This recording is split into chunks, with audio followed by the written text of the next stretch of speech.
4th dimension நேயர்கள் அனைவருக்கும் வணக்கம்.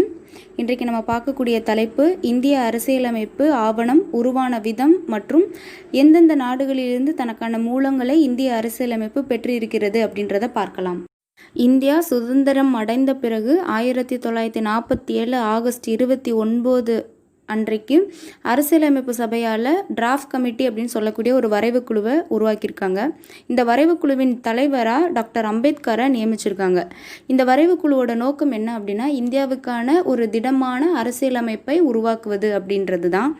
இந்த அரசியலமைப்பு உலகின் மிக விரிவான அரசியலமைப்பு அப்படின்னு சொல்கிறாங்க. ஏன் அப்படின்னா, இது பல்வேறு நாடுகளிலிருந்து பெறப்பட்ட மூலங்களை ஆதாரமாக வச்சு தான் எழுதியிருக்காங்க அப்படின்னு சொல்லியிருக்காங்க. இதைத்தான் டாக்டர் B.R. அம்பேத்கர் என்ன சொல்லியிருக்காங்க அப்படின்னா, இந்த மூலங்கள் பெற்றதற்காண்டி மன்னிப்பு யாருக்கிட்டே கேட்கணும்னு அவசியம் இல்லை. இது திருடப்பட்ட விஷயமும் கிடையாது. ஏன் அப்படின்னா, இது ஃபண்டமெண்டல், அதாவது அடிப்படை நோக்கத்தை வைத்து தான் இந்த இந்தியன் கான்ஸ்டியூஷன் மேக் பண்ணியிருக்காங்க. நார்மலாக எந்த ஒரு கான்ஸ்டியூஷனும் அடிப்படை நோக்கத்தை வச்சு தான் நம்ம இது பண்ணியிருப்பாங்க. அப்படின்னால இதுக்கான மன்னிப்பு கோர தேவைய அவசியம் இல்லை அப்படின்னு டாக்டர் B.R. அம்பேத்கர் ஒரு தடவை சொல்லியிருக்காரு. அது என்னன்றதை நம்ம முதல்ல ஆங்கிலத்தில் பார்த்துடலாம்.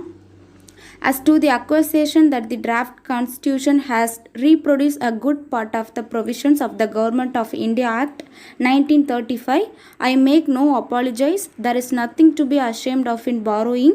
It involves no plagiarism. Nobody holds any patent rights in the fundamental ideas of a constitution.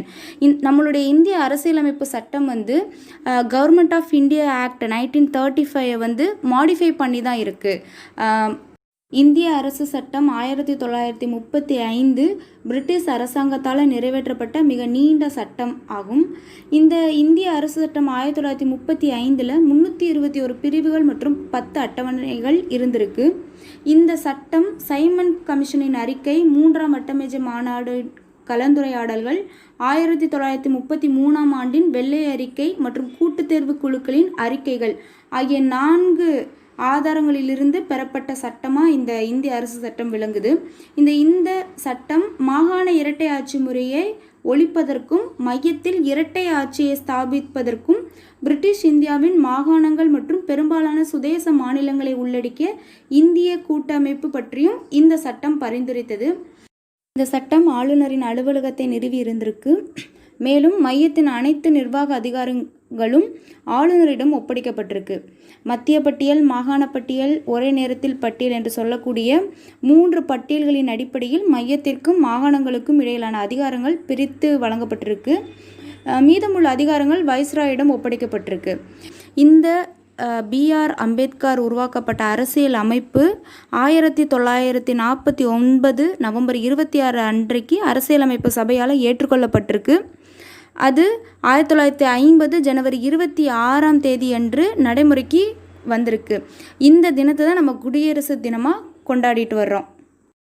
அரசாங்கத்தின் பாராளுமன்ற வடிவம், அதாவது மேலவை கீழவை என்று சொல்லக்கூடிய 2 அவைகள் கொண்ட ஒரு பாராளுமன்ற வடிவம், ஒற்றை குடியுரிமை, சட்ட விதி 14, அதாவது சட்டத்தின் முன் அனைவரும் சமம் என்று சொல்லக்கூடிய ஆர்டிக்கிள் 14, அரசியலமைப்பு தீர்வு 5 ரீட்ஸ் அப்படின்னு சொல்லக்கூடிய அரசியலமைப்பு தீர்வு, சபாநாயகர் அமைப்பு மற்றும் சட்டம் இயற்றும் நடைமுறையை யுனைடெட் கிங்டம்லேருந்து பெற்றிருக்கு. இந்த அரசியலமைப்பு வழங்கக்கூடிய 5 உரிமைகள் என்ன அப்படின்னா, முதல்ல ஹேபியஸ் கார்பஸ் ஆட்கொணர்வு மனு, அதாவது சட்டவிரோதமாக கைது செய்து வைக்கப்பட்டுள்ள நபரை நீதிமன்றத்தின் முன் ஆஜர்படுத்துதல், தடுப்பு காவல் சட்ட விரோதமானது என கண்டறியப்பட்டால் அவரை விடுவிக்க இந்த ரிட்ஸ் அதுக்கான ரைட்ஸை கொடுக்குது. அடுத்ததான் மேண்டமஸ், செயலறுத்துதல் அப்படின்னு சொல்லக்கூடிய மேண்டமஸ், பொது கடமையை செய்ய உச்சநீதிமன்றம் அல்லது உயர் நீதிமன்றம் இருந்து கீழ் நீதிமன்றத்திற்கு உத்தரவு பிறப்பிக்கிறது தான் இந்த மேண்டமஸ்.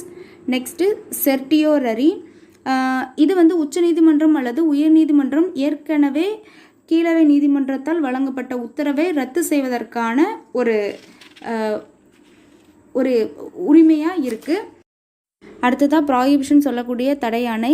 இந்த தடையாணை சட்டத்திலிருந்து உச்சநீதிமன்றம் அல்லது உயர் நீதிமன்றத்திலிருந்து கீழ் நீதிமன்றத்திற்கு நடைமுறைகளை தொடரவிடாமல் தடுக்க வழங்குவது. நம்ம யூஸ்வலாக ஸ்டே ஆர்டர் வாங்கியிருக்கோம் அப்படின்னு சொல்லுவாங்க. அடுத்ததாக தகுதி வினவுதல், வாரண்டோ அப்படின்னு இதை சொல்கிறாங்க. இதில் ஒரு நபர் ஒரு பொது அலுவலகத்தை வைத்திருப்பதை தடுக்கிறது. இந்த இந்திய அரசியலமைப்பு சட்டம் வந்து உச்சநீதிமன்றத்திற்கு ஆர்டிக்கல் 32 அடிப்படையில் இந்த சட்ட தீர்வுகளை வழங்கலாம் என்றும், உயர்நீதிமன்றத்திற்கு ஆர்டிக்கல் 226 அடிப்படையில் இந்த சட்டங்களை வழங்கலாம் என்றும் சொல்லியிருக்கு. மேலும் இந்த ஆர்டிக்கல் 32 வந்து உயிர்நாடி அப்படின்னு சொல்லப்படுது. இந்திய அரசியலமைப்பின் உயிர்நாடி அப்படின்னு சொல்லப்படுது. அமெரிக்கா நாட்டின் அரசியல் அமைப்பிலிருந்து அடிப்படை உரிமைகள், நீதித்துறை மறு ஆய்வு, அதாவது ஜுடிஷியல் ரிவ்யூன்னு நம்ம சொல்கிறோம், ஜனாதிபதியை பதவியிலிருந்து நீக்குதல் மற்றும் உச்சநீதிமன்ற உயர்நீதிமன்ற நீதிபதிகளை நீக்குதல், முப்படைகளின் தலைமை தளபதி ஜனாதிபதி, சட்டத்தின் கீழ் சம பாதுகாப்பு, எலக்டரல் காலேஜ், ஃபெடரலிசம் என்று சொல்லக்கூடிய அரசாங்கத்தின் கூட்டாட்சி அமைப்பு, ப்ரீஆம்பிள் அதாவது இந்திய அரசியலமைப்போட முன்னுரை, துணை ஜனாதிபதி பதவி இந்திய அரசியலமைப்பு அமெரிக்காவிலிருந்து பெற்றிருக்கிறது. இந்த அடிப்படை உரிமைகளாக 6 சொல்கிறாங்க. என்னென்ன அப்படின்னா, சமத்துவ உரிமை, சுதந்திரத்திற்கான உரிமை, சுரண்டலுக்கு எதிரான உரிமை, மத சுதந்திரத்திற்கான உரிமை, கலாச்சாரம் மற்றும் கல்வி உரிமைகள் மற்றும் அரசியலமைப்பு தீர்வுகளுக்கான உரிமை.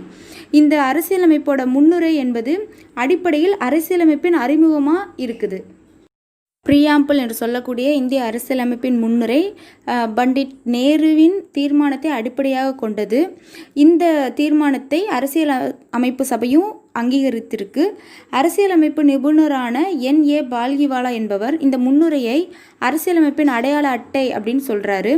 இந்த முன்னுரை 1976 42வது சட்ட திருத்தத்தால் திருத்தப்பட்டிருக்கு. அதில் சோசலிஸ்ட், மதச்சார்பற்ற மற்றும் ஒருமைப்பாடு என்ற சொற்கள் சேர்க்கப்பட்டிருக்கு. இந்த 42வது திருத்தம் வந்து மினி அரசியலமைப்பு என்றும் சொல்லப்படுது. இந்தியா ஒரு இறையாண்மை, சோசலிச, மதச்சார்பற்ற, ஜனநாயக மற்றும் குடியரசு நாடு என்று முன்னுரையில் குறிப்பிடப்பட்டிருக்கு. அயர்லாந்து நாட்டின் அரசியல் அமைப்பிலிருந்து மாநில கொள்கையின் வழிநடத்தும் கோட்பாடுகள், ஜனாதிபதி தேர்தல் முறை, மாநிலங்களவையில் உறுப்பினர்களை நியமிப்பதற்கான நடைமுறையை இந்திய அரசியலமைப்பு பெற்றிருக்கு. இந்த மாநில கொள்கையை வழிநடத்தும் கோட்பாடுகள், directive principles of state policy என்று சொல்லக்கூடியது இந்திய அரசியலமைப்பின் 4ஆம் பாகத்தில் பட்டியலிடப்பட்டிருக்கு. மேலும் இந்த கொள்கைகளை சட்டத்தை உருவாக்கும் பணியில் பயன்படுத்துவது அரசின் கடமை என்று தெளிவாக கூறுது. இந்த கொள்கையில் முக்கியமாக 3 பிரிவுகள் இருக்குது. சோசலிச வழிமுறைகள், அதாவது சோசியலிஸ்ட் டைரக்டிவ்ஸ், காந்திய வழிமுறைகள், காந்தியன் டைரக்டிவ்ஸ் மற்றும் தாராளவாத அறிவுசார் வழிமுறைகள், லிபரல் இன்டலெக்சுவல் டைரக்டிவ்ஸ். இந்த 3 அடிப்படையில் தான் directive principles of state policy இயக்கப்படணும் அப்படின்னு சொல்லப்பட்டிருக்கு. கனடா நாட்டிலிருந்து quasi federal form of government என்று சொல்லக்கூடிய ஒரு வலுவான மத்திய அரசுடன் கூடிய கூட்டாட்சி அரசு, residuary powers of the centre, மத்திய அரசுக்கும் மாநில அரசுகளுக்கும் இடையில் அதிகாரங்களை பகிர்ந்தளித்தல், மத்திய அரசால் மாநில ஆளுநர்கள் நியமித்தல், உச்சநீதிமன்றத்தின் ஆலோசனை அதிகார வரம்பு. இந்திய அரசியலமைப்பில் பிரிவு 248 படி மத்திய மாநில பட்டியல்களில் குறிப்பிடப்படாத எந்த ஒரு பொருளுக்கும் சட்டங்களை உருவாக்கும் ஒரே அதிகாரம் பாராளுமன்றத்தில் உள்ளது அப்படின்னு இந்த ரெசிடுவரி பவர்ஸ் ஆஃப் தி சென்டர் சொல்லுது. ஆர்டிக்கல் 143 உச்சநீதிமன்றத்திற்கான ஆலோசனை அதிகார வரம்பை வழங்குகிறது. இந்த விதியின் கீழ் ஜனாதிபதி பொது விஷயங்களில் உச்சநீதிமன்றத்தின் கருத்தை தேடலாம். பின்னர் வழக்கை முறையாக படித்த பின் உச்சநீதிமன்றம் தனது கருத்தை மேலும் தெரிவிக்கலாம் அப்படின்னு சொல்லப்படுது. இந்த சட்டங்கள் வந்து கனடா நாட்டிலிருந்து இந்திய அரசியலமைப்பு பெற்று இருக்கிறது. ஆஸ்திரேலிய அரசியலமைப்பிலிருந்து இந்திய அரசியலமைப்பு பொதுப்பட்டியல் கான்கரண்ட் லிஸ்ட் என்ற ஒரு நடைமுறையையும், நாட்டிற்குள் மற்றும் மாநிலங்களுக்கு இடையில் சுதந்திரமான வர்த்தகத்தையும், பாராளுமன்றத்தின் 2 அவைகளின் கூட்டு அமர்வையும் பெற்றிருக்கிறது. சவுத் ஆப்பிரிக்கா நாட்டின் அரசியல் அமைப்பிலிருந்து நம்முடைய அரசியலமைப்பு திருத்தம், அதாவது கான்ஸ்டியூஷனல் அமெண்ட்மெண்ட் நடைமுறை விதிகளை பெற்றிருக்கிறது. மேலும் மாநிலங்களவை உறுப்பினர்களின் தேர்தல் முறையையும் இந்த சவுத் ஆப்பிரிக்கா நாட்டிலிருந்து பெற்றிருக்கிறது. ஜெர்மனி நாட்டின் அரசியல் அமைப்பிலிருந்து எமர்ஜென்சி பீரியடில் அடிப்படை உரிமைகளை இடைநிறுத்துவதற்கான ஏற்பாடு மற்றும் அவசரகால அதிகாரங்களை யூனியன் அனுபவிப்பதற்கான ஏற்பாடு முறையை இந்திய அரசியலமைப்பு பெற்றிருக்கிறது.